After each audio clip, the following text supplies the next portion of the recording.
Alors, bienvenue sur le plateau des Love Sisters. Et j'ai à ma droite Heidi, comme d'habitude. Et maintenant, Lisa, depuis quelque temps, n'est-ce pas? Bonjour. Bonjour, bonjour. Et donc, nous recevons un panel d'invités, dont on en connaît quelques-unes. Et nous passons par Lisa, qui nous reçoit. Alors, on reçoit aujourd'hui Christelle, qui est danseuse, notamment danseuse orientale. Et ce n'est pas la première fois que tu viens sur le plateau de Love Sisters. Je crois que c'est la 5e fois ou... En effet, c'est la 3e fois ou la 4e fois, parce qu'on avait fait ensemble la foire internationale à Montpellier. C'était bien. Oui, c'était très bien. D'accord, donc tu es une grande habituée de Love Sisters. Mais maintenant, on peut dire que je suis une habituée de Love Sister, que j'aime énormément. D'accord. Et si on t'invite tous les jours, tu viens? Je viens tous les jours. Sauf quand elle travaille. Alors, quel est ton parcours? On va t'interroger sur ton parcours. Quelle danse tu pratiques? Alors, mon parcours, tout d'abord, merci de m'inviter sur le plateau de Love Sister. Mon parcours, il faut dire que j'étais passionnée de danse tout type et j'ai préféré la danse orientale. Donc, je me suis formée, mais avant, c'était à titre de la passion. Je faisais mes études et j'avais ma passion. Et donc, à force, je faisais aussi des formations techniques. Et un jour, il y a une association qui m'a appelée, qui m'a dit « Venez donner des cours de danse ». Et donc, par là, j'ai dit, je veux bien enseigner, à condition que ce soit bien fait. Donc, j'ai fait une formation à l'Académie Sandra à Nice sur l'enseignement de la danse orientale et j'ai vu tout un répertoire et un panel de styles. J'ai fait d'autres formations, des concours que j'ai gagnés, d'autres que je n'ai pas gagnés. Et voilà, j'ai continué, j'enseigne la danse orientale et je suis aussi danseuse orientale. D'accord. Tu fais des spectacles? Oui, je fais aussi des spectacles, des animations et des spectacles aussi. Dans les festivals. D'accord. Et tu viens de la danse de par toi-même ou par ta famille? Qu'est-ce qui t'a fait venir à la danse? Et depuis combien de temps tu danses, justement? Alors non, je suis pas venue à la danse par ma famille. C'est une passion. J'ai eu un véritable coup de cœur pour la danse orientale. Et donc je me suis formée et on m'a contactée. Et c'est devenu très vite quelque chose qui est en moi et que j'ai voulu transmettre et faire des spectacles pour démontrer cette danse. Tu as fait d'autres métiers? Oui, bien sûr. J'en ai fait plein d'autres. Et quoi par exemple? Alors, j'ai fait mes études dans le marketing. J'ai un BTS management des unités commerciales. Donc, j'ai fait dans le commerce et j'ai aussi passé mon BAFA et animatrice pour enfants, ADSEM aussi, et aide aux devoirs. D'accord. Et tu enseignes aux enfants la danse? Alors non, j'enseigne pas aux enfants la danse parce que je veux que ça reste dans un cadre... Il y a aussi un projet pédagogique qu'on respecte, ce sont des grandes lignes aux enfants. Mais pour moi, la danse est uniquement professionnelle pour les filles qui veulent apprendre. Et je mélange pas, même si la pédagogie, elle reste ici et il y a un parallèle qui se lie finalement. Bien sûr. Et tes projets pour cette année, tu as pour cet été notamment, est-ce que tu as des projets de scène avec d'autres artistes ou tu travailles seule ou avec d'autres danseuses ou avec des chanteurs, je ne sais pas? Alors, je suis soliste, il faut savoir. J'ai aussi dansé avec un serpent. Ah. Oui, sur Love Sister. J'ai un sacré souvenir. Hein. Oui. Je ne savais pas que le serpent était si lourd. C'est lourd, en effet. Et ça, c'était quelque chose que je voulais faire. Et donc oui, je propose des spectacles pour la saison 2025, beaucoup l'été. Tout ce qui est restaurant, événementiel, mariage, je fais aussi. Et mes projets, les festivals en Europe, c'est quelque chose qui me plaît. J'ai une question. Comment tu bien sûr. Des fois oui, des fois non. Si les gens ils ont peur, je le prends pas. Comment tu confectionnes tes tenues, tes costumes? Alors mes tenues et mes costumes, je les fais faire par des designers à peu près partout dans le monde, des fois en Russie. Vous avez pu voir le rouge, il est fait de Russie, et le bleu en Ukraine. Et à peu près partout dans le monde, il y a des designers qui proposent un large panel de costumes. C'est moins cher, je suppose. Il y a tout type de prix. En Chine pour moins cher. En Chine, oui. Vas-y.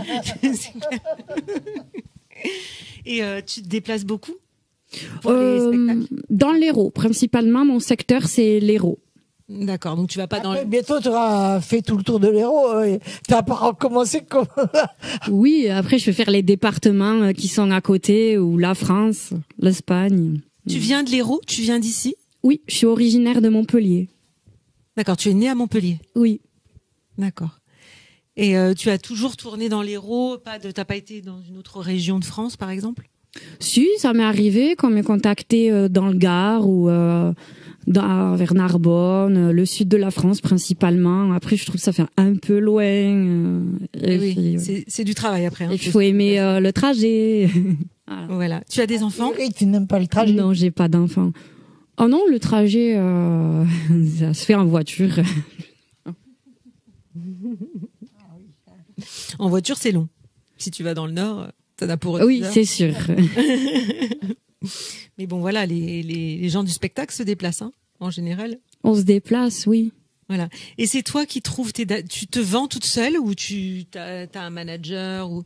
Non, je n'ai pas de manager parce que j'aime être la seule maître de mes décisions et voir ce qui est bien pour moi ou ce qui est pas bien. Il peut y avoir des contrats que je refuse ou des choses qui ne sont pas en accord avec mes valeurs et ça, je préfère en rester maître. Tu choisis, bien sûr. Oui, j'aime choisir. Je suis beaucoup philosophe, on va dire, et j'aime l'idée même, le concept de la matrice qui vient de Platon. Donc, je choisis en fonction, je sélectionne. C'est de l'improvisation que tu fais? Alors, je peux faire de l'improvisation. Ici, je fais des chorégraphies. Voilà. Avec le serpent? Alors, avec le serpent, c'est plus compliqué. C'est un plan que je monte.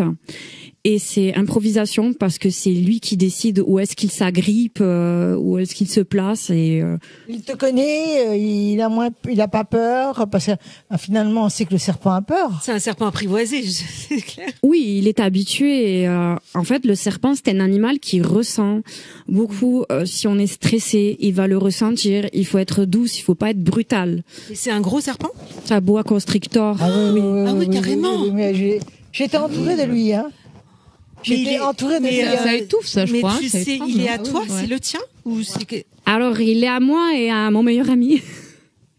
Ah, il est dressé. C'est le maître, son meilleur ami, c'est le maître. Oui, c'est le maître. En cas où le serpent, il veut pas lâcher la proie. Alors, je sais pas comment il fait pour... C'est hyper dangereux, il y a quand même un danger, non? En fait, moi, j'estime qu'il n'y a pas de risque. Il faut juste être douce.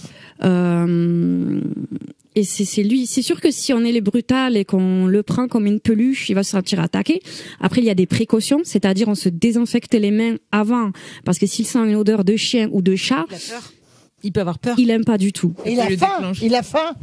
Bah, en fait, on lui donne une souris par mois et après, c'est suffit. Ah oui, mais s'il sent le chat ou le chien, il a quand même faim. Il aime pas les chats et les chiens. C'est très peureux, je pense, non? Comme animal. Il ressent. Il y a beaucoup. Il est dans le ressenti. Il est très sensible. Et c'est son territoire avant tout. En fait, c'est des animaux qui, ils ont une importance de territoire. Ils défendent leur territoire beaucoup. Voilà, ils défendent leur territoire, mais Echo, il est plutôt tranquille. Il fait sa vie. Et là, tu vas nous faire des danses tout à l'heure. Qu'est-ce que tu vas nous faire comme danse? Alors, je vais vous faire une danse orientale fusion, c'est-à-dire que ce n'est pas égyptien. Avec une partie voile et le sabre, et un chabi égyptien. Un chabi égyptien. D'accord. On va avoir le plaisir de découvrir ces danses de suite, là. Avec plaisir que je vous montre. Et où on peut te joindre Tu regardes la caméra? Oui. Où on peut te joindre en tant qu'artiste, justement, pour avoir...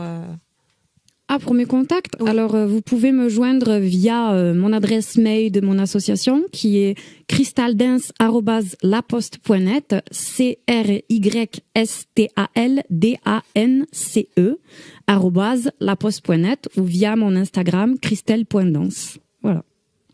D'accord, on peut te joindre. Super. On va te découvrir, alors on va regarder ça super attentivement. Merci Christelle.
Aujourd'hui, tu nous as invité une charmante jeune femme. Oui, tout à fait. C'est Claudine Costa-Pioche. Bonsoir. Bonjour. Bonjour. Donc, tu es photographe, plus particulièrement spécialisée dans l'urbex. Tu viens nous présenter ton livre photo qui représente un petit peu toutes les photos que tu as fait durant ces explorations.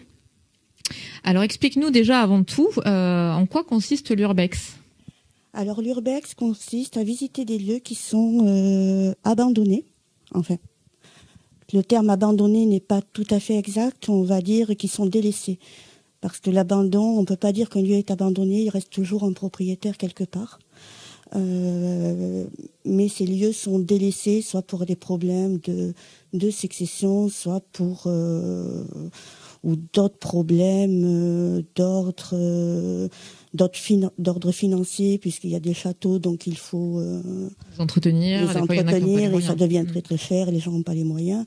Et le but est de faire des photos dans ces lieux et de garder l'histoire de ce lieu à un moment donné, avant qu'il ne disparaisse totalement. De le figer, oui. De figer un moment de vie de ce lieu. Alors, tu dois connaître de beaux endroits, alors. Oui. Comment est née cette passion pour l'urbex, plus précisément, parce que tu as toujours été dans la photo? Alors, petite au départ, puisque c'est une tante qui adorait rentrer dans des lieux qui étaient abandonnés. Donc, je ne faisais pas de photos, évidemment, et puis le terme urbex n'existait pas.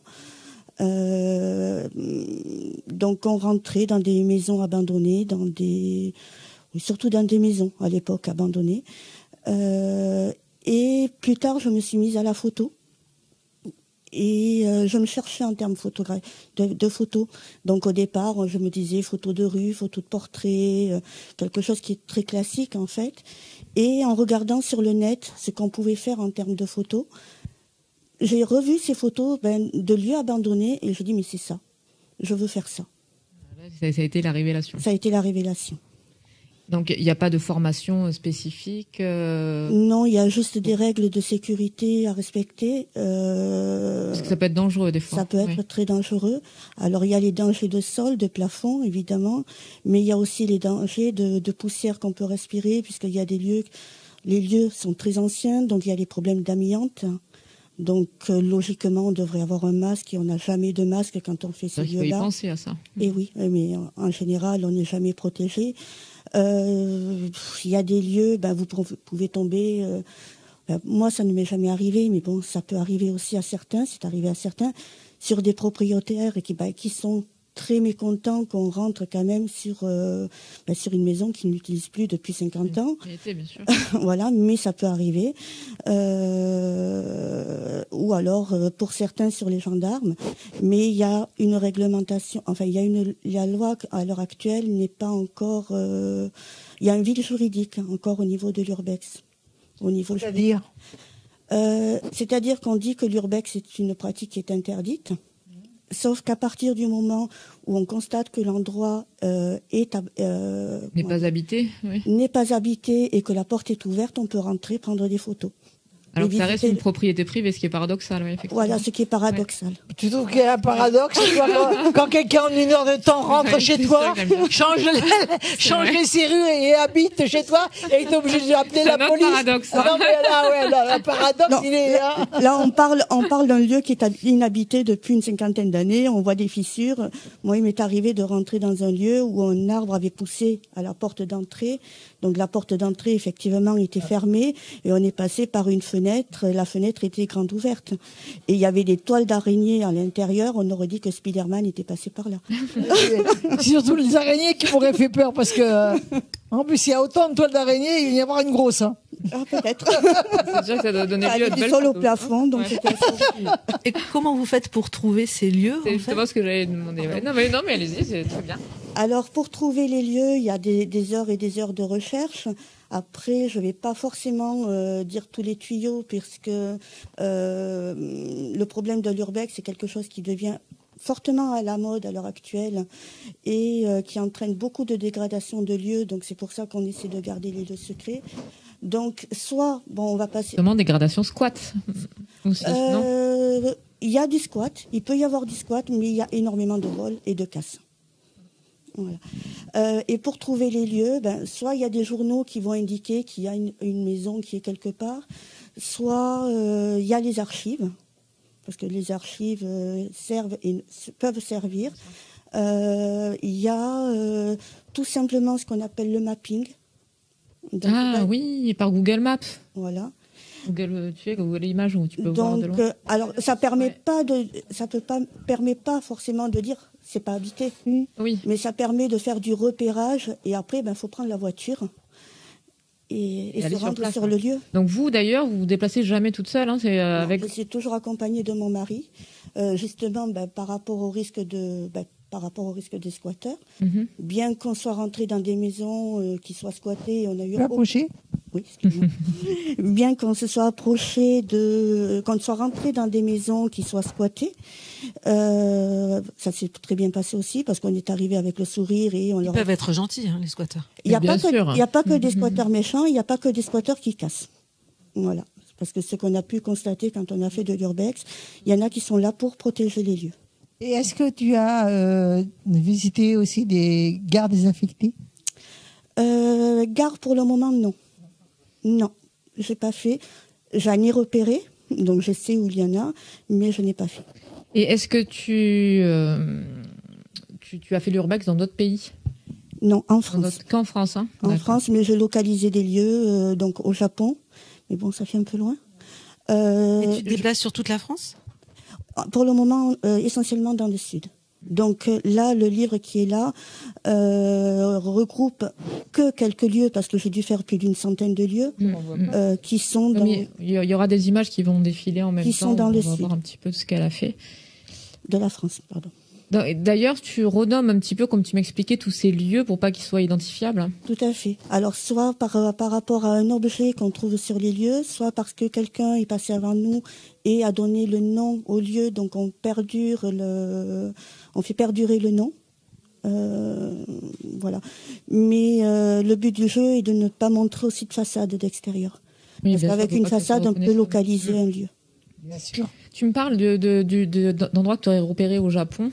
Alors, je sais pas si c'est au Japon ou en Chine. Il y a des villages entiers qui avaient été abandonnés. C'est au Japon. C'est au Japon. Avec tout qui est resté intact dans les appartements, ça doit être fascinant aussi. Oui, mais après... Lors d'un voyage. Peut-être si je gagne au loto. Savoir pourquoi ça t'a abandonné aussi. Oui, Donc, voilà.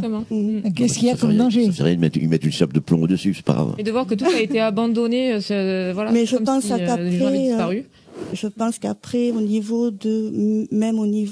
on a la chance d'avoir quand même une législation, peu, ça passe assez facilement. Je pense qu'au Japon, on se fait prendre sur un lieu qui est abandonné. Je pense que ça doit pas être la même chose. Alors, quel matériel tu utilises lors de tes expéditions? Alors, appareil photo, trépied, et après, je ne fonctionne qu'en lumière naturelle. C'est-à-dire que je ne fais pas d'apport supplémentaire de lumière. Non, mais en revanche, tu utilises un logiciel de retouche. Après, oui. D'accord. Oui, après, alors je rééclaire peut-être certaines zones qui ont besoin d'être rééclairées. Je redresse peut-être des perspectives parce que la photo est peut-être un peu bancale. Mais après, je veux rester dans le naturel. Et ton livre, c'est d'auto-édition? Tout à fait, oui. Alors, pour toi, qu'est-ce que c'est justement une bonne photo? Même si ça reste très subjectif à chacun.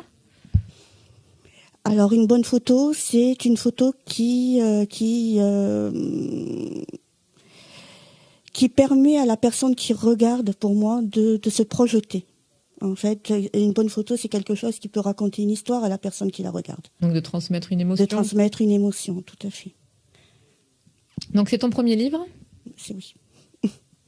Alors il faut savoir aussi que tu es présidente du club photo à Montarnot. C'est ça. C'est ça, oui. Où tu organises une exposition depuis 9 ans. Ça fait 9 ans qu'on organise une exposition de photographes auteurs, parce que je n'aime pas dire le terme amateur, parce qu'il y a des amateurs qui sont... très très fort en photo, et ça fait 9 ans, oui, qu'on organise cette exposition au mois d'octobre. D'accord. Donc la prochaine a bientôt lieu et on est en train d'y travailler dessus. Donc ça se déroule en octobre. Hein. Voilà, on invite une quarantaine de photographes. Donc, on leur laisse un espace pour qu'ils puissent exposer 5 photos chacun. Donc, on pourra te retrouver donc à Montarnot. Où peut-on se procurer ton livre et où peut-on te contacter? Alors, En regardant la caméra. S'il vous plaît.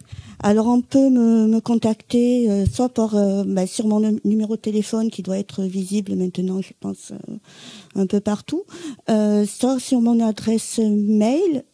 Je la donne. Alors, on t'écoute pour le numéro de téléphone. Alors, le numéro de téléphone, c'est le 06 13 15 15 71. Donc, faut pas hésiter à laisser un message.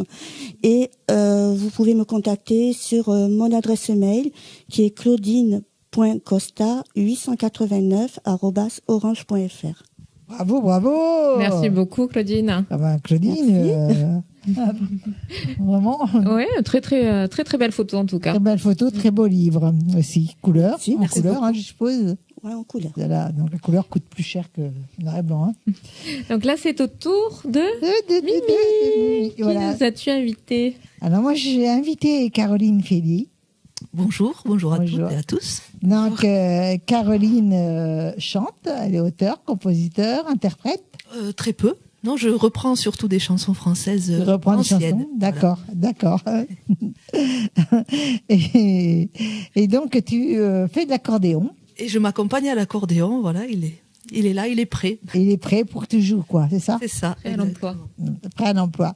Donc, j'aimerais que tu me parles un petit peu de toi. Donc, tu fais surtout, tu chantes des chansons Oui. un peu coquines du siècle dernier. Alors, Pourquoi ce choix?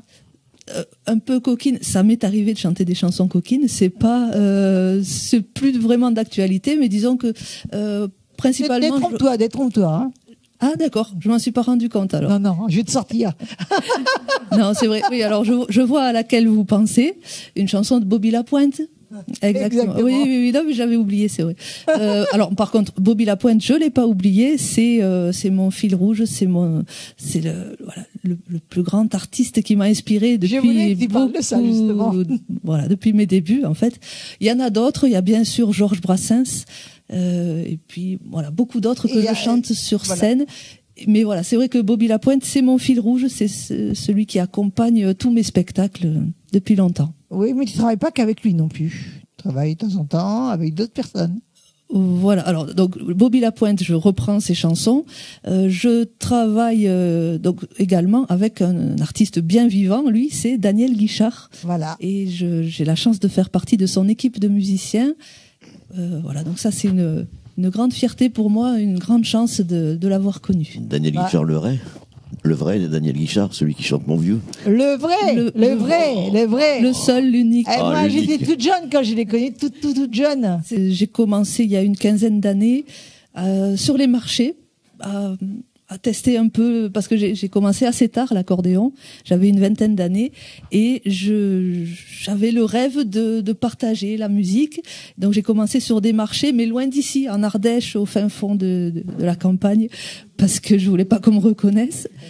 Et puis quand j'ai vu que les gens étaient intéressés, interpellés par cette musique, petit à petit, j'ai commencé à chanter, puis à me produire sur des petites scènes, et de fil en aiguille, voilà, je suis devenue professionnelle.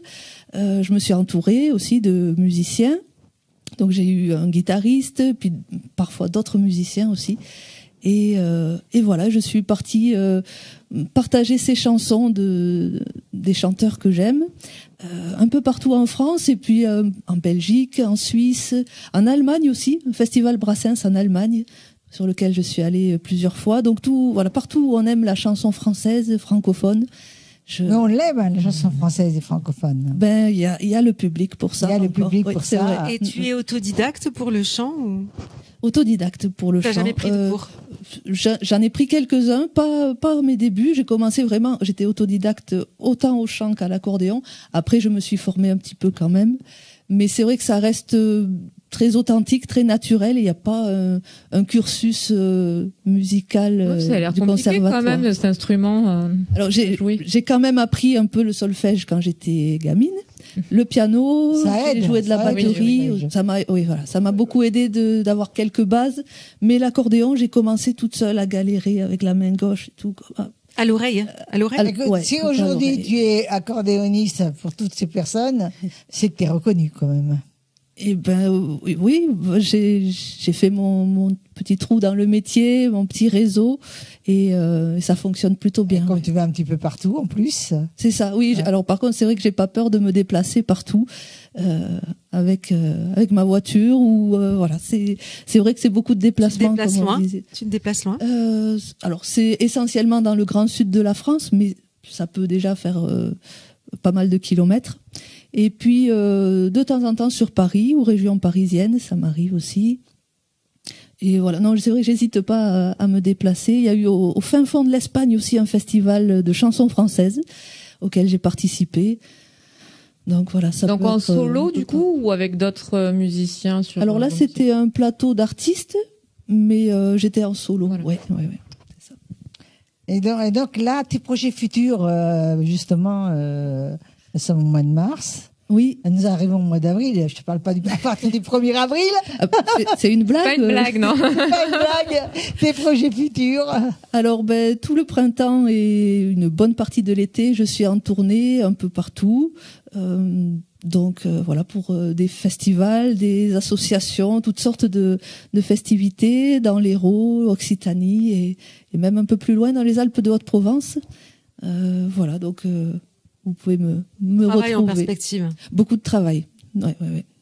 Alors, aurais-tu quelque chose de particulier à nous dire? Venez me voir en concert, s'il vous plaît, parce que j'adore ça. Tu veux Déjà. que toutes les Love Sisters viennent te voir? Ah oui, ça serait super. Non, ce que j'aime, c'est vraiment le live, le partage avec le public. D'ailleurs, j'ai sorti un album qui remonte un petit peu ça fait plusieurs années. Qui s'appelle Le Live. Parce que voilà, ce qui compte pour moi, c'est vraiment le partage avec le public. Il se passe toujours quelque chose sur scène, toujours d'inattendu. Et c'est ça qui me fait vibrer. C'est le meilleur d'ailleurs. C'est le meilleur, tu sais. Oui, exactement. Voilà. Est-ce que tu passes à Montpellier cet été ou au printemps? Montpellier même, je crois pas. C'est souvent dans des villages, mais il y a une très bonne ambiance dans les villages. Oui, mais voilà, le printemps est là. Oui. Donc, je n'ai pas toutes les dates en tête, mais sur le site internet et sur Facebook, je mets les actualités très régulièrement. Alors, je vais te demander de regarder la caméra et de nous dire comment on fait pour te joindre si on a envie de te prendre. Moi, j'adore l'accordéon. C'est vrai. Mais j'adore à Love Sister, on dirait que l'accordéon a une bonne place, donc ça m'a fait plaisir. Je pense qu'elle a une bonne place. Oui. Alors, si tu peux regarder nous dire comment on fait pour te joindre. Alors déjà, pour me découvrir, le mieux, c'est sur YouTube ou sur Facebook. En tapant Caroline Fédy chanson, là où vous trouvez plein d'informations, et il y a un site internet, c'est carolinefedy.com, où je mets toutes les actualités. Et puis sur Facebook, il y a aussi beaucoup je mets les coulisses des répétitions, je mets des spectacles aussi, donc vous pouvez me retrouver sur les réseaux. Alors je te dis bravo et nous allons te regarder jouer. Avec plaisir. Merci pour l'invitation.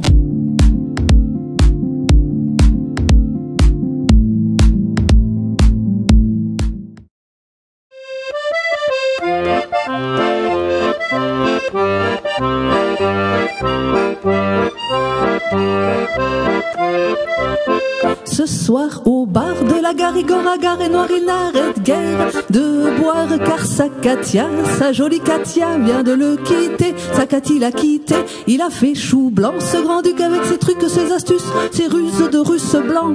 Ma tactique était toc, dit Igor qui s'endort, ivre mort au comptoir du bar. Un russe blanc qui est noir, quel bizarre hasard se mêle les fêtards paillards du bar, car encore Igor il dort, mais près de son oreille, merveilleux réveil vermeil lui prodigue des conseils pendant son sommeil. Tic-tac, tic-tac, tacati taquité, tic-tac, tic-tac, tacati taquité, tic-tac, tic-tac, t'es cocu, qu'attends-tu? Quitte-toi, t'es cocu, tac-tac, cuité, et quitter ton quartier, tacati taquité, ta tactique était toc, ta tactique était toc, tacati taquité, on te t'a toqué troc, ton tricot tout crotté, et ta croûte au couteau, qu'on t'attend t'attaquer, contre un tac au côté, 4 écus tout compté, et quitte ton quartier, tacati taquité, tacati taquité, tacati taquité, tacati taquité. Tout à côté, des catins, des catis, taquinait un coquin et des tiques coquettes. Tout en tricotant, caqueté, t'es discuté, t'es critiqué, tant qu'on te toquait, qui comptait en tiquant tout un tas de tickets, de quai, quand tout à coup, tic-tac, tic, boum. Oh, matin, quel réveil, matin, s'écrie le russe blanc de peur. sonnerie, c'est une belle sonnerie.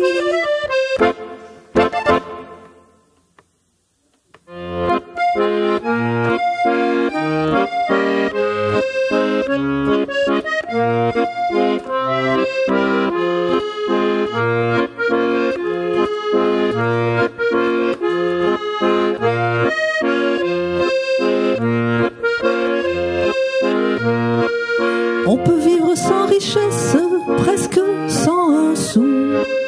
Des seigneurs et des princesses, il y en a plus beaucoup. Mais vivre sans tendresse, on ne le pourrait pas. Non, non, non, non, on ne le pourrait pas. On peut vivre sans la gloire qui ne prouve rien, être inconnu dans l'histoire et s'en trouver bien. Mais vivre sans tendresse, il n'en est pas question. Non, non, non, non, il n'en est pas question. Quelle douce faiblesse, quel joli sentiment, ce besoin de tendresse qui nous vient en naissant. Vraiment, vraiment, vraiment. Le travail est nécessaire, mais s'il faut rester des semaines sans rien faire, eh bien, on s'y fait. Mais vivre sans tendresse, le temps vous paraît long, long, long, long, long. Le temps vous paraît long. Dans le feu de la jeunesse naissent les plaisirs, et l'amour fait des prouesses pour nous éblouir. Oui, mais sans la tendresse, l'amour ne serait rien. Non, non, non, non, l'amour ne serait rien. Quand la vie impitoyable vous tombe dessus, on n'est plus qu'un pauvre diable broyé et déçu. Alors sans la tendresse d'un cœur qui nous soutient, non, non, non, non, on n'irait pas plus loin. Un enfant vous embrasse parce qu'on le rend heureux, tous nos chagrins s'effacent, on a les larmes aux yeux. Mon Dieu, mon Dieu, mon Dieu. Dans votre immense sagesse, immense ferveur, faites donc pleuvoir sans cesse au fond de nos cœurs des torrents de tendresse, pour que règne l'amour, règne l'amour, jusqu'à la fin des jours.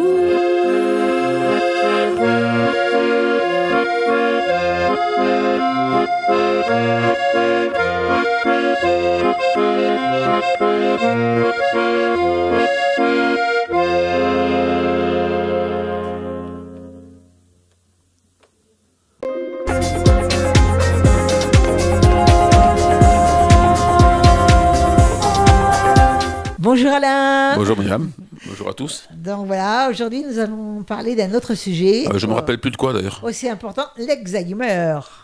Ça doit être ça. Je crois. Hein. D'accord. T'en rappelais plus. Hein. Je me rappelle plus. On va l'examiner. Hein.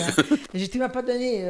Pourtant, tu m'apprends le métier de médecine. Ouais, d'infirmière déjà pour commencer, c'est pas mal. Déjà, grâce à toi, je connais beaucoup de choses. Ouais, tu connais bien le corps humain déjà. Le corps humain, je le connais, t'inquiète. Donc, cette fameuse maladie de l'Alzheimer, donc, déjà, comme un terme qu'on galvaude un petit peu pour moi, et qui est un petit peu employé à toutes les sauces. Moi, chez moi, alors il y a deux choses, parce que maintenant on se rend compte que ça évolue depuis très longtemps quand ça commence à se déclarer. Mais les vraies maladies d'Alzheimer que j'ai pu rencontrer, ça arrive très souvent chez des personnes jeunes, qui ont moins de 60 ans. Terrible. Hein? Une personne de 90 ans, elle va faire une démence sénile, elle va faire une démence, ce qu'on appelle démence à corps de Lévy, elle va faire une démence vasculaire, mais elle ne va pas forcément faire une maladie Alzheimer. La maladie d'Alzheimer, au départ, on nous disait démence sénile précoce. Mince. Voilà. Hein. Donc c'est quelque chose. Je crois que je te coupe, mais il y a eu une histoire ancienne comme ça de Guy Bedos qui jouait avec une une chanteuse, comédienne aussi, qui a eu un Alzheimer à 40 ans, il me semble. Oui, tout à fait, par exemple, tout à fait. Et donc moi, je me souviens d'un patient en pleine activité. Je peux te dire qu'à la fin de la consultation, il était en arrêt de travail et qu'il n'a jamais repris son travail. Chauffeur de poids lourd, super lourd même, et qui me dit, depuis quelque temps, je ne sais pas ce qui m'arrive, mais quand je suis au volant de mon camion, je ne sais plus où je vais. Aïe. Et alors? Ben, quand tu as 40 tonnes au bout des doigts et que tu ne sais plus où tu vas, ça commence à craindre, quoi.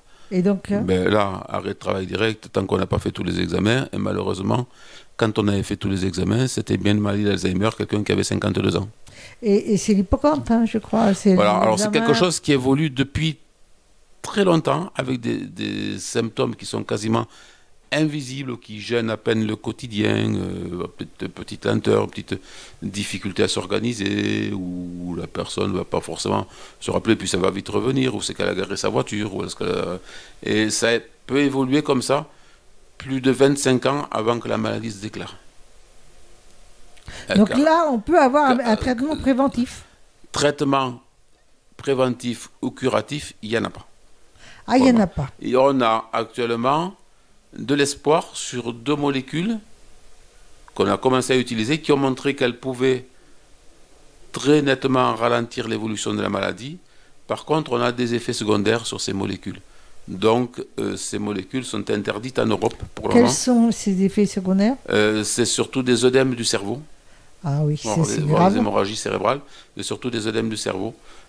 Par contre, on a continué malgré tout à utiliser ces 2 molécules aux États-Unis et en Angleterre, qui n'est plus en Europe, comme tu le sais, parce que l'Europe, elle, pour le moment, a mis ces 2 médicaments en stand-by.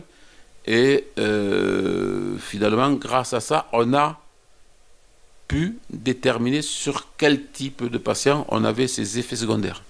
Ben à mon avis, on ne peut pas en donner aux personnes qui prennent déjà... Ce sont des médicaments qui vont pouvoir revenir sur le marché avec une contre-indication sur tel ou tel type de patient.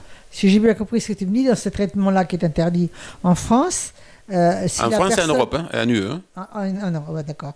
Et en Europe. Et donc, si j'ai bien compris, la personne s'éprend déjà un fluidifiant pour le sang, ce cachet est complètement banni. Alors, ça n'a rien à voir, ça. Non, non, c'est pas ça, ça n'a rien à voir. C'est bien de savoir ça aussi. Voilà. Et alors, on sait qu'il y a des facteurs favorisants.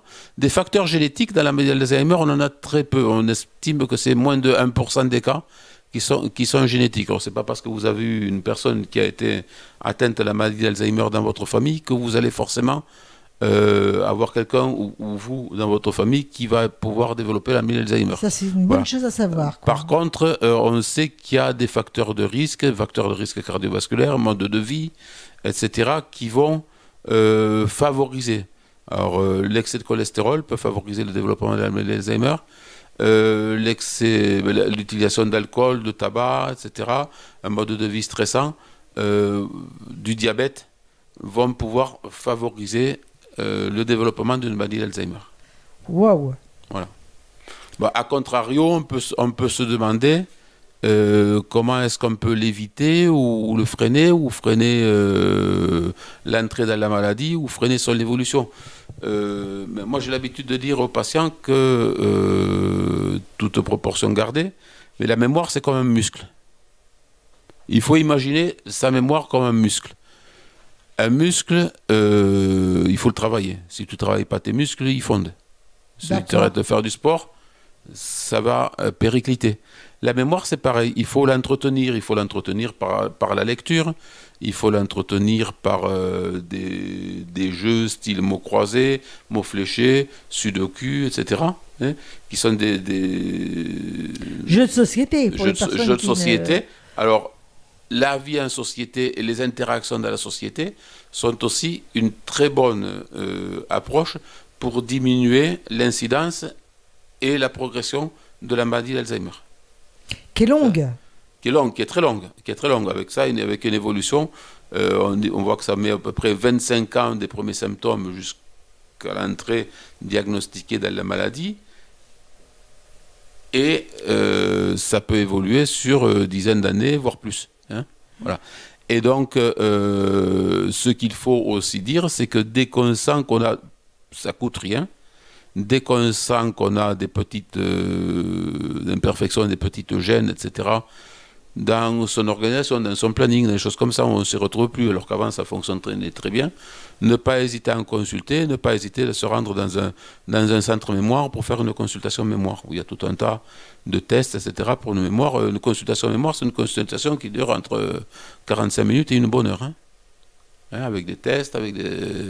Et puis aussi, il y a qui sont calibrés. Je ne sais pas si RM ou scan, on fait une... Voilà, alors ça, c'est plutôt chez les personnes qui sont... Alors, on sait détecter déjà des premiers signes avant, mais bon, faire une IRM cérébrale à quelqu'un qui se plaint de rien, c'est compliqué. Déjà qu'on n'a pas beaucoup de moyens dans la médecine, on se sert d'examens comme ça à titre dépistage, c'est pas évident.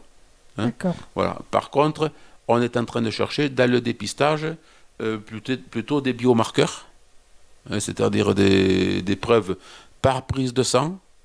On n'y est pas encore, on s'en approche. Là où on a fait des progrès pas mal sur certains biomarqueurs, c'est dans ce qu'on appelle le liquide céphalorachidien. Alors ça, c'est pas une partie de plaisir non plus pour le patient. C'est plus pratique et c'est plus fiable même qu'une IRM à type de dépistage ou tout ça. Ce sont des substances ou des proportions de protéines, etc., qu'on trouve dans le liquide céphalorachidien. Ça s'obtient en faisant une ponction lombaire. Aïe. Voilà. Comme tu dis, aïe, ça fait pas du bien. Non, mais ça, ouais, voilà, c'est ça le problème. Mais effectivement, les biomarqueurs qu'on s'est retrouvés dans le liquide céphalorachidien, alors je vous rappelle, c'est le liquide qui immerge et qui nourrit le cerveau, la moelle épinière. C'est et qui est là aussi pour le protéger, pour l'hydrater, etc. Et qui reçoit aussi des déchets venant du cerveau, venant de la moelle épinière et tout ça.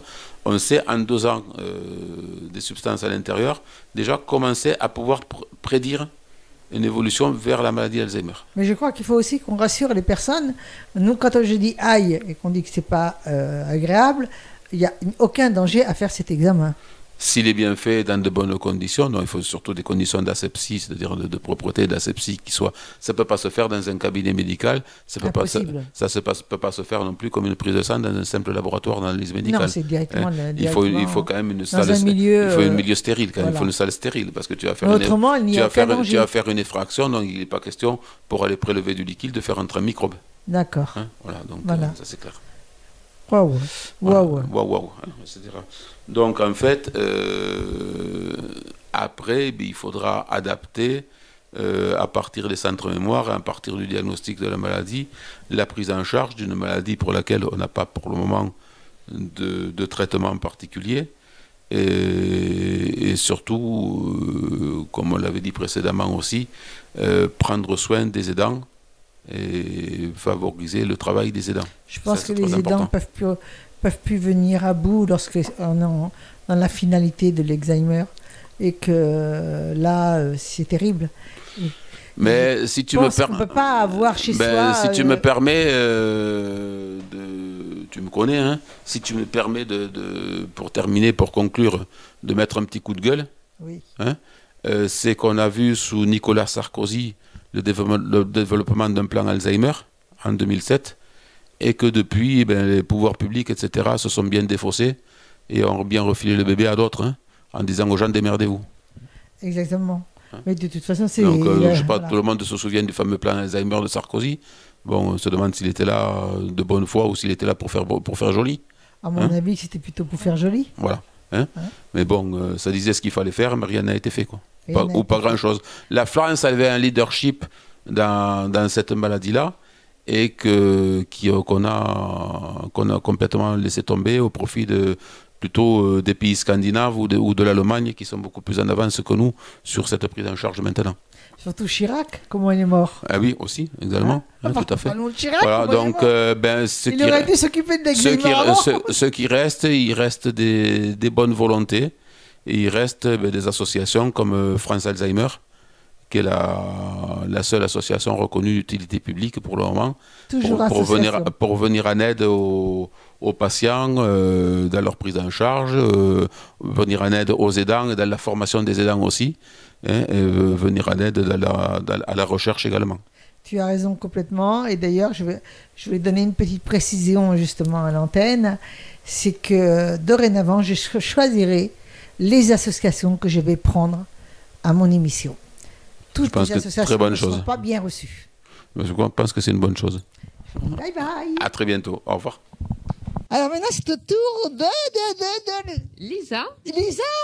Et oui, on accueille ici sur le plateau Jean-Louis Padawan, qui est chanteur et poète, chanteur de slam exactement, c'est ça?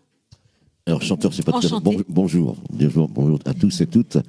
Chanteur, pas trop, mais plutôt réciteur. Et j'ai effectivement j'écris tous mes textes que je slam éventuellement soit a cappella, soit sur des formes musicaux adaptées. Et j'aime l'accordéon pour ça d'ailleurs. Vous en faites de l'accordéon? Oh, pas du tout, je touche à rien. Moi. Vous travaillez avec des accordéons? Je travaille, oui, voilà. La musique ne me connaît pas. Vous êtes d'où? De quelle région? Bon, le Grand Nord. Le Grand Nord. 59. Mais vous venez pas du Grand Nord quand même. Si, il vient du Grand Nord. Mais depuis 5 ans, vous êtes sur 7, c'est ça? Je suis né dans le nord de la France. Je suis depuis 5 ans à 7. D'accord. Après être passé pendant 30 ans à Toulouse, donc tout va bien. D'accord. Et dans le Nord, vous faisiez ça aussi ou un autre métier? Non, dans le Nord, j'étais un peu perdu. J'étais cadre commercial. Ah, donc vous étiez perdu là, effectivement. C'est ça. D'accord. Et là, vous faites ça depuis combien de temps? 5 années, je suis débutant. Ah, vous êtes débutant, mais vous écriviez avant? Oh, j'ai écrit des tas de choses pendant toutes ces années. Vous avez peut-être, vous êtes servi de vos écrits pour les mettre en musique ou? Non, mais je suis passé tout à fait à autre chose. C'est-à-dire que j'écrivais je faisais des articles pour des revues spécialisées. J'écrivais des écrits un peu spécialisés, un peu moins ludiques que ce que je fais maintenant. Donc maintenant, j'écris pour à destination poésie urbaine et slam. Donc c'est pas tout à fait le même ton. Et vous m'avez dit, c'est sur des faits de société. Je travaille sur les faits de société. Pas sur vous, c'est pas trop autobiographique ou. J'en prends un peu parce que j'ai un vécu. Ça me sert de trame. Mais je regarde beaucoup, j'écoute beaucoup. Et bon, je m'inspire là-dessus. Fait de société, fait de famille, qui est un peu de moins normal, mais pas que. Vous avez une voix très grave, ça doit être beau pour. Oui, la voix. C'est donner ces textes-là en musique. Oui, c'est mon vrai outil, la voix. C'est mon instrument de musique à moi. C'est-à-dire que cadre commercial, je m'en suis servi pour le boulot quand même. Hein. Bien sûr. Pour les rendez-vous, je dis pas nickel. Hein. Et pourquoi ce changement de vie? Pourquoi la musique? Ça s'appelle un événement de la vie qui s'appelle se prendre 2 Boeing dans la figure. Et un divorce catastrophique. Donc on se sauve. D'accord, donc un tournant de vie. J'étais quelqu'un d'autre avant, je suis tout neuf. Tout neuf. Vous avez beaucoup de choses. Vous avez ressuscité avec la musique. On appelle rédemption avec les textes de libre expression. Je suis très libre dans l'expression. Et vous êtes un amoureux de la langue française? J'adore la langue française, bien sûr. Que je distord le cas échéant, mais qui m'amène à ce que je veux, quoi, au niveau du ton de mes textes. D'accord. Et vous produisez, vous avez écrit, est-ce que vous avez écrit un livre? Un nom, il est à venir, le recueil de poésie. Vous terminez? Il est à venir, il va sortir dans quelques semaines. Bon, là, je travaille surtout pour un album, puisque c'était un peu mon aboutissement, mon projet phare, donc je voulais mettre ça sur... D'accord, et cet album s'appelle Le Dire, c'est ça? Ouais. Le Dire. La belle pochette. Est-ce qu'il y a de l'accordéon sur cet album? Il y a de l'accordéon, je pense, oui. Non, il n'y a pas d'accordéon? Et non. Mais sur scène, ça vous arrive Oui, ça m'arrive, bien sûr, j'adore l'accordéon, bon, le piano va très bien, l'accordéon c'est formidable. Piano magnifique aussi. Le piano, effectivement, tous ces instruments, la harpe, la lyre, aussi, allons-y. Donc en fait, vous êtes vraiment... vous côtoyez beaucoup de musiciens, si vous changez... Oui. Je peux faire du live à tout moment si j'ai un musicien à côté, quoi. Et vous avez vos propres musiciens changés ou vous avez une équipe derrière vous? J'ai pas une équipe, j'ai un guitariste. J'ai un guitariste qui peut... C'est déjà pas mal, hein. Attends, c'est déjà pas mal. Hein. Ouais, voilà, donc j'ai un guitariste qui est avec moi. Après, c'est au gré des rencontres, au gré des Après, soirées. c'est selon les rencontres que vous faites, Au gré des bœufs, des impros, de tout ce que l'on veut. bien sûr. Et vous tournez dans dans quel endroit en fait? Avec les mairies, avec les restaurants, avec. Bah oui, je fonctionne avec les bars-restaurants, avec les médiathèques, les mairies, effectivement. J'anime pas mal aussi des vernissages. Le peintre ou autre, ça leur apporte une autre dimension. Ah oui, ça doit être sympa ça. Ouais, c'est sympa. J'ai fait. Ça rajoute au visuel quoi. Ah, complètement. Bien sûr. Ou des promotions même. Ouais, je vais pas dire commerciales, c'est pas tout à fait le but, mais enfin des commerces qui souhaitent m'avoir pendant une heure et demie pour se tamer, ça dynamise leur business. Quoi. Et votre spectacle dure combien de temps à peu près? Ah, attendez, il faut aller doucement parce que le slam c'est des mots, Oui. donc il faut écouter. Oui, bien sûr, mais ça peut durer quoi? 1h30, 2 heures de spectacle? On fait par trois séquences de 20 minutes, c'est déjà largement suffisant pour l'écoute du public. D'accord. Parce que si vous mettez 1h30 de propos qui sont pas tout à fait non plus, c'est pas du Patrick Sébastien, donc faut écouter quoi. Oui, si c'est des faits de société, j'imagine que ça peut des fois être dérangeant. C'est ça? Donc à partir de là, il faut 20 minutes, 10 minutes de pause, Oui. 20 minutes, et là on arrive à faire passer le message. Et est-ce que vous pouvez travailler aussi avec d'autres artistes qui chantent? Ah mais pourquoi pas? C'est-à-dire un mixte, quoi. Du slam, On peut après faire. un autre artiste. Oui, bien sûr, ça. Le slam s'autosuffit dans son rôle, mais il est aussi tout à fait compatible avec les autres musiques ou autres propos. Il n'y a pas de problème. Bien sûr. Et vous définiriez comment est-ce que vous êtes mélancolique? Est-ce que c'est Alors le slam, c'est pas tout à fait non plus un étalage de joie. Oui, effectivement, je suis dans le registre des mélancoliques. En gros, il y a eu une Chat noir, renaissance. d'ailleurs, oui. Pardon? Il y a eu une renaissance, en gros, d'après ce que j'ai entendu tout à l'heure. Ouais. Hein? Il faut l'écouter, celui-là. C'est le phénix. Il faut l'écouter, celui-là. Il est quand même un peu différent de ce que je faisais, là. Et pourquoi Chat Noir numéro 4? Ah, la question qui va bien. On y va. Et quand je suis arrivé dans la région, il y a 5 ans, j'allais faire des photos avec un ami à la Pointe-Courte, à Sète, qui est réputé pour sa population de chats énorme. Nous étions là depuis quelques minutes qu'un chat noir.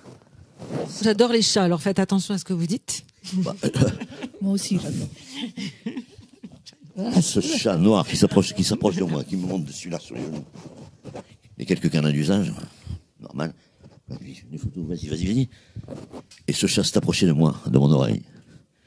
Il m'a dit, écoute-moi, à partir de maintenant, tu vas t'appeler Chat Noir. Et tu vas colporter la bonne nouvelle de par la côte, en Languedoc. Ouais, mais je dis, moi, je m'appelais déjà numéro 4. Elle m'a dit, tu vas t'appeler Chat Noir numéro 4. Je t'adoube sous ce nom, et tu vas colporter ceci. Et il est parti. Vous vous rendez compte, j'ai été missionné par ce chat. C'est parce que vous aimez les chats? Peut-être parce qu'il m'aime aussi. Ah bah s'ils vous aiment, c'est que vous les aimez, parce que les chats, ils vont pas vers les gens qui les aiment pas. En Voilà, général. tout à Ils le fait. savent, ils le savent. Ils le savent. Donc mon nom de C'est eux scène qui choisissent. Ils le ressentent aussi. Ils le ressentent. complètement. Donc mon nom de scène vient de là. Hein. Bah, c'est très beau. En plus, il y a l'image d'un chat sur la pochette. Ah oui, mais ça c'est le reflet. Voilà. C'est pas le chat qui est venu vous voir, si. Parce que s'il était comme ça quand il est venu vous voir, c'était pas une expression de câlin, tout ça. Non, mais Pas très tard. sans lui a mis un peu d'intelligence artificielle pour l'emmerder. C'est Oh, parce c'est que en plaisant. fait, c'est parce que dans votre album, il y a des propos inquiétants. Non. Non, ce ne sont pas des propos inquiétants. Enfin, vous parlez de faits de société, donc peut-être de choses inquiétantes. Bon, pas forcément inquiétants. Vu ce qui se passe aujourd'hui dans le monde. Ah, je peux en parler, mais ça, j'adoucis toujours mon propos. Je ne suis pas dans la violence verbale. Peut être suggéré, bien évidemment. Ah oui, non, mais ça peut ne pas être violent, mais inquiétant dans les propos. Ça peut être sombre, je veux dire. C'est ça que je veux dire. Ça Voilà. peut, comme le titre de votre morceau s'appelle En avant la barbarie, oui, il se passe quelque chose.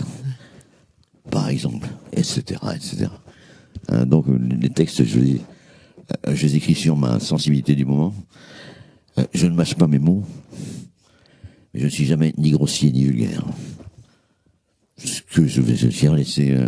Mais vous aimez dire la vérité. L'album s'appelle Le Dire. Le dire, donc ça veut dire, ouais, ça veut tout dire. Non, mais ça veut dire, le dire, c'est la vérité suivant le chat noir, qui peut être différente de la vôtre. Vous pouvez l'accepter ou ne pas l'accepter. Ouais. Après, reste Et où on peut vous joindre en tant qu'artiste Vous avez sur YouTube, vous m'avez sous Chat Noir numéro 4. C'est facile à trouver, hein. Chat Noir numéro 4. La Chanel numéro 5. Oh, mais ça a été fait pour oui. Bien sûr, il y a le phony qui va bien, mais évidemment. Non, mais attendez. Non, mais Chat Noir numéro 4, mettez numéro 4, s'il vous plaît. Hein. Les autres chats noirs, c'est pas forcément sur des sites louables. Hein. Méfiez-vous quand même. Et ensuite, sur Regardez la caméra. Facebook, vous me trouvez sous Jean-Louis Padawan. Padawan, c'est le Padawan de la guerre des étoiles, bien sûr. Et là, vous y trouvez quasiment l'intégralité des textes que j'écris. Dans la mesure où j'en écris un par jour. Voilà, donc. Alors, Dieu sait ce qu'il doit y en avoir. Ah, c'est pour les gens qui sont réalisés, ouais. On peut y aller, ouais. On peut y aller. Voilà, sinon. Vous avez l'inspiration, en tout cas, pour écrire. Je pratique l'écriture depuis très longtemps, donc quelque part, c'est une tous les jours depuis 30 ans, là, il y a de quoi. C'est énorme. Mais oui. C'est énorme, ouais, c'est énorme. Franchement, c'est énorme. En tous les cas, c'était sympa, c'était très intéressant. C'est une vie, quoi. C'est une vie. C'est une vie. Merci beaucoup. Merci beaucoup, Jean-Louis. Merci. Merci.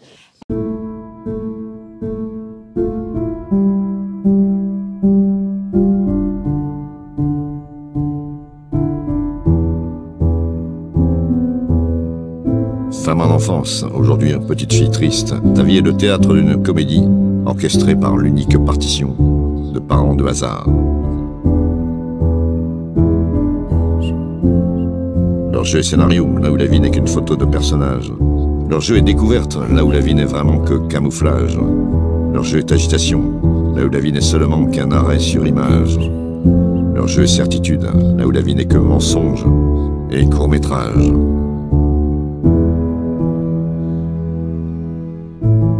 Ils te font naître pour graver dans le marbre ce qu'ils ne seront jamais.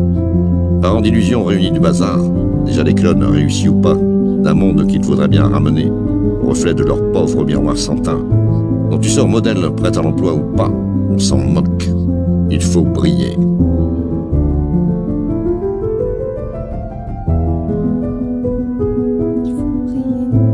Femme, enfant et adolescente en errance, la vie est scène ouverte. La société est tremplin et tu vires et tu voltes, trop souvent découverte. Ta vie est comédie, tes règles tu les modules jusqu'à vouloir te faire rire. Ta vie est tragédie, ta morale tu l'exposes et tu la laisses te déporter. Ta vie est Marceau, tu te mimes sans ces paroles déjà toutes foutues. Ta vie est ombre, ta lumière est derrière et projette tes contours nus. Hier, comme chaque jour, tu t'es couché sans souvenir, sans sourire. Plus moche la nuit, elle t'a réglé dans les spasmes de ce cauchemar. Tu te réveilles chaque matin, les yeux délavés et le teint blafard. Aujourd'hui, c'est l'espoir qui te guide, ou double si tu évites les écarts.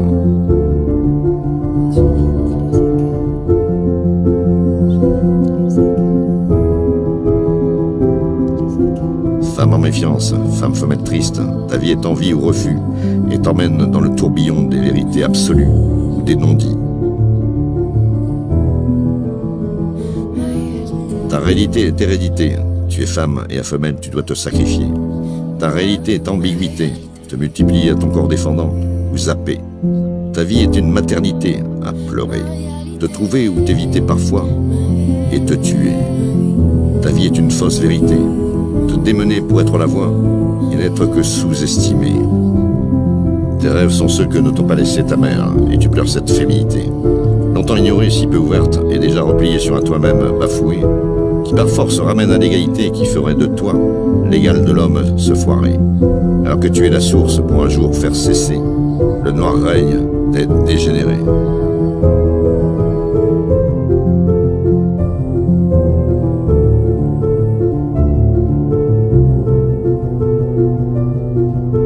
On te voit un peu plus tard, mélancolie en parfum, évoluer d'âme digne, mais uniquement accompagnée de copines. Ton bilan est effacement, tout pour les autres en n'oubliant pas de t'oublier. Il est aussi douleur, vouloir construire suivant ce subtil compromis qui de femme active, engagée, amante, mère te mène à toi. Ton credo, finalement essayer de rendre compatibles toutes les séquences de ta vie par le positif que tu représentes, les regrets, les manqués derrière le masque.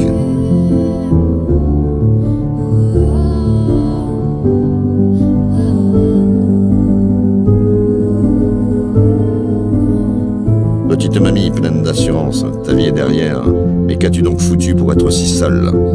Tu es encore peut-être l'avenir de l'homme, mais pour combien de temps? Pour combien de temps? Pour combien de temps?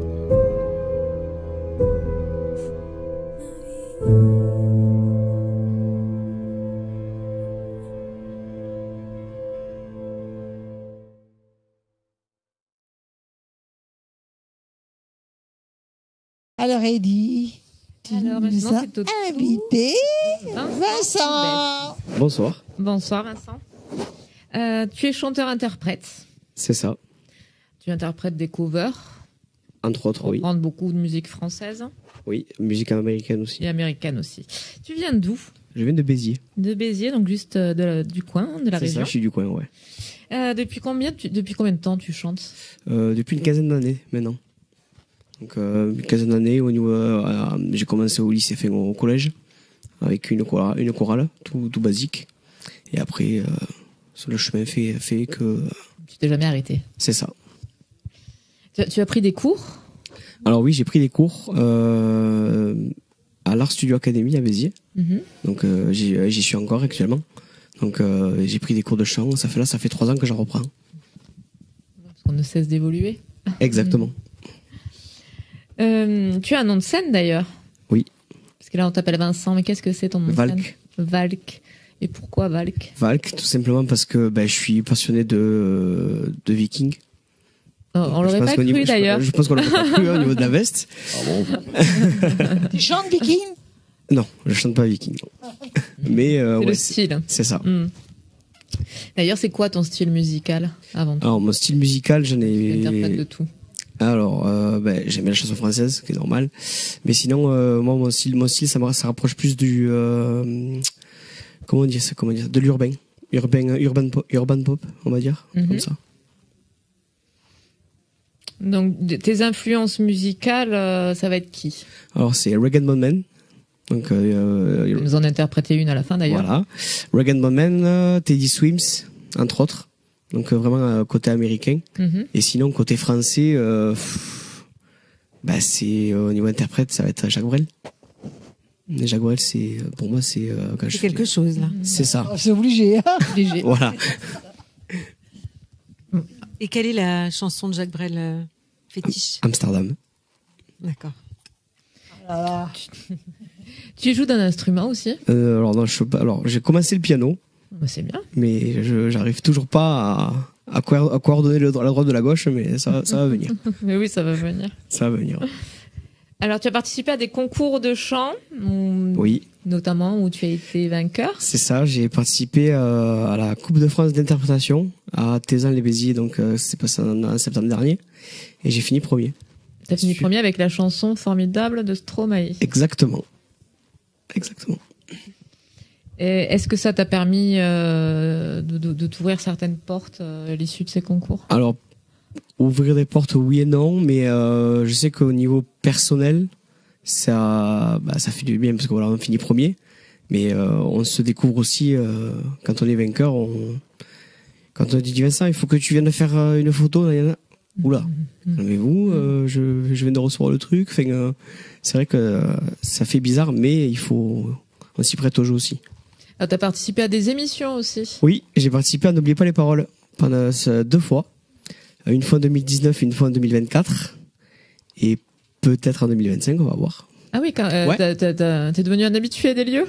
C'est ça, je commence à être habitué de... C'est facile d'aller dans ce genre d'émission? Non, pas du tout. Ouais, C'est ça très doit compliqué. être compliqué. C'est très compliqué. Vous connaissez des gens? Oui, du coup, oui. Voilà. Je connais toute la production là-haut. Puis il faut surtout voilà. connaître bien toutes les musiques, parce que alors là... Sinon, c'est Ouais. mort, on peut pas passer comme ça. Il y a une présélection, non? C'est des sélections, ouais, tout le temps. Ouais. Il y a 3 sélections, ouais. Il y a trois passages à faire et après c'est au bon vouloir du directeur du casting s'il veut nous prendre ou pas. Alors là aujourd'hui, tu es en cours de préparation d'un single. C'est ça, exactement. Il est temps que tu prennes ton envol et que tu crées ton album. Exactement. Ta propre album, musique. C'est ça. C'est toi qui vas écrire? Comment ça va se passer? Alors, du coup, c'est un collègue à moi qui m'aide à écrire les chansons. Parce que c'est un peu compliqué aussi. Donc vous trouvez d'abord la thématique C'est et ça. vous écrivez ensemble. J'expose mes idées et lui, il met en forme pour que ça puisse rentrer pour le single. Et après, pour ce qui est côté instrumental, C'est ça. je crois que tu veux pas trop en parler aussi ou non? C'est ça, ouais. Je voilà. peux pas trop en parler encore, ouais. Du coup, tu vas enregistrer en studio. C'est ça. T'as un studio d'enregistrement, t'as tout ce qu'il faut. J'ai tout ce qu'il faut. Et après, par la suite, il te faudra un producteur, je suppose. Producteur, et ouais, exactement. Éditeur et... D'ailleurs, tu as fait beaucoup de scènes déjà jusqu'ici. Et notamment en duo. Oui, avec Elodie Rava, qui est une très très bonne amie à moi. Et on s'est produit dans les bars, dans les restaurants, d'un côté de Béziers. Dans tout le secteur, un peu partout. C'est ça. Et tu es aussi très présent sur les réseaux sociaux. Oui, sur TikTok. Sur TikTok, tu fais même des lives en direct avec des gens au hasard. Comment ça se passe? Des gens au hasard. Et la dernière fois, j'ai eu un live qui est passé comme ça. C'était Corinne Costa qui avait fait la France d'Incroyable Talent. Je sais pas si elle avait gagné, je sais plus. Et j'ai eu la chance de chanter avec elle aussi pendant une soirée camping. Dans un camping paradis, j'ai eu la chance de chanter avec elle sur un duo. Sympa. Ça fait des belles expériences. Oh oui. Oh oui. Justement, si tu avais l'opportunité de faire un duo avec la star de ton choix, ça serait qui? Oh, il y en a plusieurs. Est-ce que je peux dire une américaine, une française? Allez, vas-y, si tu veux. Bon, américaine, ça serait Regan Bowman. Et française, ça serait Pierre Garnier, l'ancien gagnant de la Starac. D'accord. Pourquoi Pierre Garnier? Ben, je sais pas, j'ai regardé la Starac l'année dernière, et c'est vrai que, je sais pas, c'est au niveau de sa voix, il y a un truc qui t'interpelle. Ouais, il y a un truc qui m'a interpellé, du coup, je me suis dit. Ah, eu le coup de foudre. Le coup de foudre artistique, ouais, c'est ça. Ok. Donc là, je pense que la prochaine fois qu'on te reverra ici, ce sera pour présenter ton EP. Alors, EP, je sais pas, mais. Ton single, en tout cas. Le single, c'est sûr et certain. Le titre? T'as le titre ou pas? J'ai déjà le titre. C'est quoi? On peut le savoir? Ça s'appelle Romance Noire. Comment? Romance Noire. Ah, c'est particulier. C'est particulier. en noir, hein. Romance noire. Ouais, Romance, c'est positif. Noir, c'est négatif. Mais ouais, c'est un mélange. C'est ça. Mélancolique, la romance, quand même aussi, non? Un peu, non? Oh, romance, c'est... Bon, bah, c'est bien, de toute façon. Il ne peut pas répondre par oui, par non. Il y a la lumière, il y a la lumière et le sombre en même temps, là. J'ai l'impression. Écoutez, aidez-moi, les filles. Eh ben, on verra par la suite. Hein. Il viendra nous présenter ce titre. Oui, il n'a pas le droit de nous laisser attendre. Il est obligé de répondre par oui ou par non. Est-ce négatif ou positif? De quoi? C'est un mélange. C'est un mélange des deux. Mais sinon, c'est plus sur le positif quand même. Sinon, t'as des concerts à venir là? T'as des scènes à faire? Alors du coup, là pour l'instant non, mais du coup j'ai mon gala de l'école, à l'école je suis en juin. D'accord. Donc on peut te retrouver sur les réseaux, t'as une chaîne YouTube, t'as TikTok. Ouais, et Facebook aussi et Instagram. Du coup à quoi? Vincent Loubès ou Alors Instagram c'est VinceOff34. Voilà. Et TikTok c'est Vincent Loub, tout simplement. On peut participer, faire des duos avec toi si on veut. Exactement. Regarder un petit peu tout ce que tu as fait jusqu'à maintenant. Là, maintenant, tu vas nous interpréter justement donc Human de Ragan Bonman. Je sais pas si je le dis bien. C'est ça. Et écoute, on va avoir le plaisir de t'entendre maintenant. Très bien. Merci.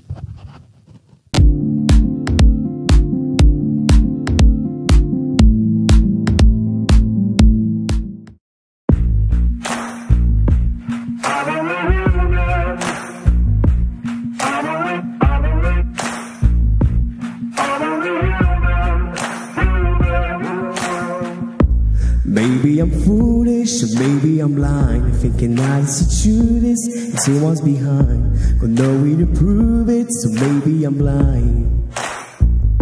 'Cause I'm only human after all. I'm only human after all. Don't put your blame on me. Don't put your blame on me. Take a look in the mirror, why you see?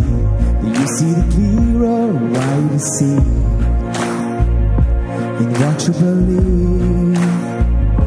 'Cause I'm only human after all. I'm only human after all. Don't put your blame on me. Don't put your blame on me. Some people got the real problem. Some people have a blur. Some people think I can solve them. Lord heavens above. I'm only human after all. I'm only human after all. Don't put your blame on me. Don't put your blame on me. Don't ask my opinion, don't ask me to lie. Don't beg for forgiveness for making you cry. For making you cry. 'Cause I'm only human after all. I'm only human after all. Don't put your blame on me. Don't put your blame on me. Whoa, some people got the real problem. Some people have a blur. Some people think I can solve them. Lord heavens above. I'm only human after all. I'm only human after all. Don't put your blame on me. Don't put your blame on me. 'Cause I'm only human, I make mistakes.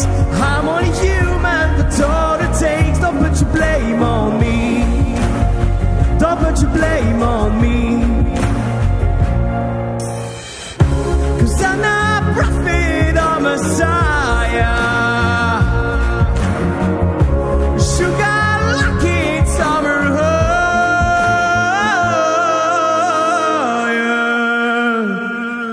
I'm only human after all. I'm only human after all. Don't put your blame on me. Don't put your blame on me. 'Cause I'm only human, I do what I can.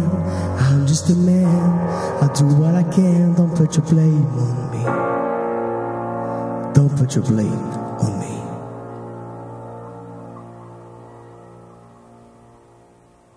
Ben écoute, Quelle belle voix. Quelle belle voix. Ouais, Merci. quelle belle Quel voix. va être un coffre, t'arrives vraiment. Donc tu as donné tous les coordonnées qu'on avait besoin, c'est ça? Et non, j'ai oublié de donner mon numéro de téléphone. Alors, tu le donnes là. Une dernière question.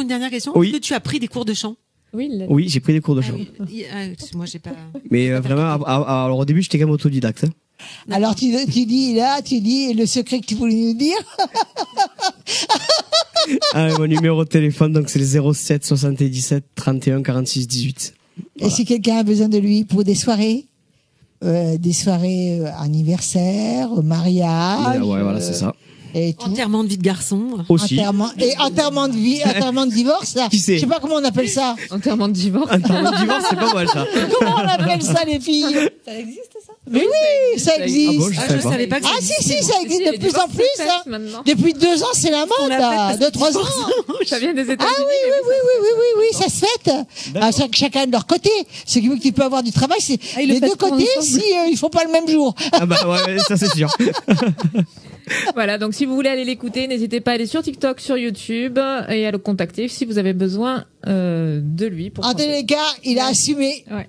Ils ont tous assumé. Ils ont tous assumé. Merci. Merci à tous. Merci Merci à toutes. vous. Merci Et à de on talent. vous dit, Merci beaucoup. on vous dit à tous. À bientôt. Bye bye. Bye bye.